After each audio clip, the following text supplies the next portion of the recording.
13장 32절에서 43절까지 우리 한 목소리로 함께 봉독하겠습니다. 우리도 조상들에게 주신 약속을 너희에게 전파하노니 곧 하나님이 예수를 일으키사 우리 자녀들에게 이 약속을 이루게 하셨다 함이라. 시편 둘째 편에 기록한 바와 같이 너는 내 아들이라 오늘 너를 낳았다 하셨고, 또 하나님께서 죽은 자 가운데서 그를 일으키사 다시 썩음을 당하지 않게 하실 것을 가르쳐 이르시되 내가 다윗의 거룩하고 미쁜 은사를 너희에게 주리라 하셨으며, 또 다른 시편에 일렀으되 주의 거룩한 자로 썩음을 당하지 않게 하시리라 하셨느니라. 다윗은 당시에 하나님의 뜻을 따라 섬기다가 잠들어 그 조상들과 함께 묻혀 썩음을 당하였으되 하나님께서 살리신 이는 썩음을 당하지 아니하였나니, 그러므로 형제들아 너희가 알 것은 이 사람을 힘입어 죄사함을 너희에게 전하는 이것이며, 또 모세의 율법으로 너희가 의롭다 하심을 얻지 못하던 모든 일에도 이 사람을 힘입어 믿는 자마다 의롭다 하심을 얻는 이것이라. 그런즉 너희는 선지자들을 통하여 말씀하신 것이 너희에게 미칠까 삼가라. 일러스되 보라, 멸시하는 사람들아 너희는 놀라고 멸망하라. 내가 너희 때를 당하여 한 일을 행할 것이니 사람이 너희에게 일러줄지라도 도무지 믿지 못할 일이라 하셨느니라 하니라. 그들이 나갈새 사람들이 청하되 다음 안식일에도 이 말씀을 하라 하더라. 아멘. 할렐루야. 하나님의 은혜가 오늘 이 새벽에 하루의 첫 시간을 주 앞에 드리는 우리 믿음의 가족들에게 함께 하시기를 예수님의 이름으로 축원합니다. 오늘 말씀은 이 앞서서 이 비시디아 안디옥 회당에서 설교하는 이 바울의 설교가 이어지고 있습니다. 하나님은 예수님을 세상의 구주로 세우셨지만은 많은 사람들이 받아들이질 않죠. 그래서 이 바울의 설교의 후반부는 도무지 믿지 않는 사람들에 대한 그런 이야기들로 설교를 이어나가고 있습니다. 예수님이 구주인 것을 증명하며 증거하면서 이 마지막 증거가 바로 부활이었습니다. 이 부활은 성경의 약속을 완성하는 겁니다. 가장 확실한 증거이죠. 이것에 대해서 오늘 말씀에서는 좀 더 자세하게 그렇게 설명을 하고 있습니다.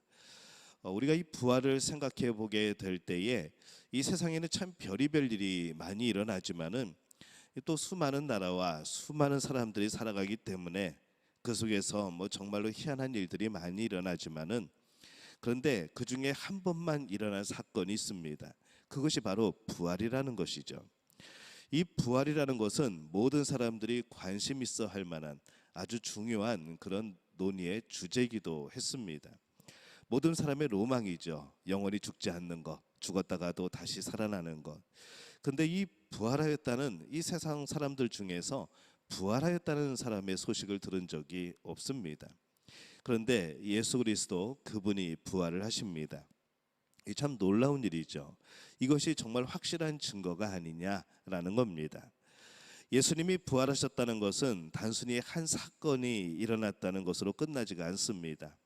그것은 그분이 말씀하신 죄사함을 의미하는 것이고, 죄사함에 이어서 그들이 구원을 받을 수 있다는 것을 의미하는 것이죠. 예수님의 부활하심으로 인해서 이제 이 세상은 죄사함의 길이 열렸고, 또 죄사함의 첫 열매를 보았고, 이제 구원의 의미가 무엇인지, 그것이 영원한 생명이라는 것을 알게 됩니다. 우리는 하나님께서 약속하신 세상의 구주를 보내셨고, 또 예수님이 부활하심으로 그것을 확증하셨고, 이제 우리에게 죄사함이 있고 구원이 있다는 것을 이제 우리는 믿어야 하는 것이죠. 근데 이 믿지 못하는 사람들이 있었습니다. 천지를 창조하신 하나님께서 이 독생자 아들을 보내셨다고 말씀을 합니다. 그분이 부활하심으로 그것을 확실하게 증거하셨죠. 그럼에도 불구하고 사람들은 그것을 멸시합니다. 오늘 말씀의 41절에 보면은 이렇게 말씀을 합니다. 멸시하는 사람들아 너희는 놀라고 멸망하라. 내가 너희 때를 당하여 한 일을 행할 것이니 사람이 너희에게 일러줄지라도 도무지 믿지 못할 일이라 하였느니라. 이렇게 말씀을 합니다. 그들은 예수님을 멸시하고 이 부활을 믿지 않고 오히려 멸시한 것이죠. 이제 그런 것이 어딨냐는 거죠. 죄 사함을 멸시하고 또 구원도 멸시합니다. 믿음은 무조건적이고 불신앙은 조건을 따지는 것이라고 우리가 생각하는데, 이 신앙적인 면에 있어서는 좀 다릅니다. 반대죠.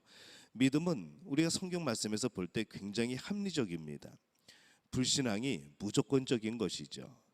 그래서 우리가 우리의 대가를 계산하고 예수님을 따르고 하나님을 따르게 될 때에 우리에게 다가오는 대가를 계산하고 그것이 나에게 정말 값어치 있는 일이라 여겨지게 되면은 우리는 그 신앙의 삶을 살아가는 것이죠. 오늘 우리가 신앙을 가지고 살아가는 것은 우리가 얻을 영원한 생명, 하나님의 나라, 그 하나님을 만날 수 있는 것, 그 예수님을 만날 수 있는 것, 그 은혜에 감사하며 살아가는 것, 이것이 정말 가치 있게 여겨졌기에, 그것이 내 인생의 무엇보다도 가장 값진 것이기에 오늘 우리는 신앙생활을 하고 있는 겁니다. 굉장히 우리는 합리적인 것이죠. 앞에서 나온 것처럼 그렇게 믿음을 말하는 완벽한 증거가 있는데 이 사람들은 무조건 부인을 합니다. 무엇이든지 받아들이기보다는 일단 부정하는 것이 쉽습니다. 부정하려고 들면은 아니면 말고 식으로 수없이 부정할 수 있습니다. 하나만 그렇게 보이지 않아도 부정할 수 있는 것이죠. 세상의 부정은 그렇게 무조건적이고 믿음은 매우 우리가 생각할 때에 합리적이라는 것을 우리가 잘 귀 기울여 생각해 볼 필요가 있습니다. 무엇이 더 합리적인가라고 물어본다면 당연히 믿음이 더 합리적인 것이죠. 또한 어떤 사람은 이 무관심으로 예수님을 멸시합니다. 예수님에 대한 지식과 구원에 대해서 못 본 척하는 것이죠. 나랑 상관없다고 생각하는 겁니다. 그리고 보고 들어도 재빨리 잊어버리고 잃어버립니다. 그렇게 진리에 대해서 무관심함으로 예수님의 마음을 멸시하게 되는 것이고, 그 사랑과 그 구원에 대해서, 그 놀라운 역사에 대해서 무관심해지고 가치 없는 것으로 여기게 됩니다. 이것도 굉장히 큰 죄이죠. 그들은 후에 오늘 말씀 41절에 읽은 말씀처럼 그들은 놀랄 것이고 그들은 멸망할 겁니다. 그들이 애써 무시하고 멸시하였던 것이 얼마나 큰 죄였던가를, 그들이 그렇게 무시하고 멸시했던 것이 얼마나 복되고 영광된 길이었냐라는 것을 그들은 그때 깨닫게 되는 겁니다. 아무리 진리를 말하여도 도무지 믿지 않는 사람들이 있습니다. 혹시 우리도 그렇게 무조건적으로 믿지 않는 사람은 아니었을까라는 생각을 해보는 것이죠. 믿는 사람들 안에서도 그렇게 무조건적으로 믿음을 받아들이지 않을 때가 많음을 봅니다. 그냥 내 관심에 합당한 거면은 받아들이고, 그냥 내 관심에 합당하지 않은 거면, 내가 유리한 거는 받아들이고 내가 불리한 거는 모른 척하는, 우리는 하나님의 말씀을 대할 때도 우리는 그렇게 살아갈 때가 참 많습니다. 때로는 무관심으로, 때로는 냉대함으로 이 예수님의 구원을 우리가 가치 없는 것으로 여기는 것처럼 그렇게 살아갈 때가 많은 것이죠. 하나님이 하나님의 사랑과 하나님의 구원을 대체 어떻게 하여야 과연 이 사람들이 믿을 수 있을까 생각을 해봅니다. 하나님은 모든 것을 다 하셨습니다. 이미 우리에게 모든 것을 다 주셨습니다. 더 무엇을 주셔야 되고 더 무엇을 행하셔야 됩니까? 독생자 아들 예수 그리스도를 이 땅에 보내셨습니다. 그리고 우리 죄를 짊어지게 하시고 죽게 하셨습니다. 또 살리셨습니다. 그래서 이제 예수님을 믿는 사람, 예수님을 영접하기만 하면은 죄 사함을 받고 영원한 생명을 얻고 영원한 천국에 들어가는 그런 권리와 특권을 얻게 되는 것이죠. 무엇을 더 하나님이 하셔야 될까요? 무슨 우리의 욕심을 더 채워주셔야 우리가 하나님을 인정하고 하나님을 따르게 될까요? 이런 생각을 해보게 됩니다. 이제 우리의 마음이 열려야 되는 것이죠. 하나님은 다 하셨습니다. 이제 할 거는 우리의 마음을 열어야 됩니다.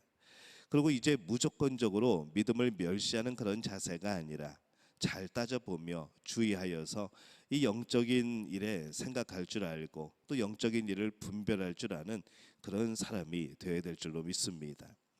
가슴을 치면서 내 죄를 회개하고 또 믿음을 알아가고 그 믿음 안에서 하나님의 사랑을 더욱더 깊이 깨달아가는 그런 삶이 우리들의 삶이 되어야 되지 않겠습니까?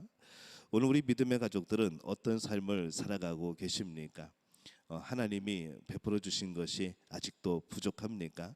아직도 우리의 양에 차지 않습니까? 우리가 구해야 될 것은 우리가 간구해야 될 것은 우리의 그런 굳건한 믿음입니다. 우리의 욕심이 아니고 오히려 우리는 이제부터 감사하며 기뻐하며 그런 즐거움으로 살아가는 것이죠. 영원한 생명이 주어지고 하나님의 자녀가 되고 천국의 백성이 된 것, 그것보다 더 소중하고 귀한 것이 어디에 있겠습니까? 오늘 우리 믿음의 가족들은 이 복을 이미 누리는 분들인 줄로 믿습니다. 이 기쁨을 가지고 하나님을 바라보며 날마다 감사와 기쁨으로 살아가는 복된 우리 모두가 되어지시기를 예수님의 이름으로 축원합니다.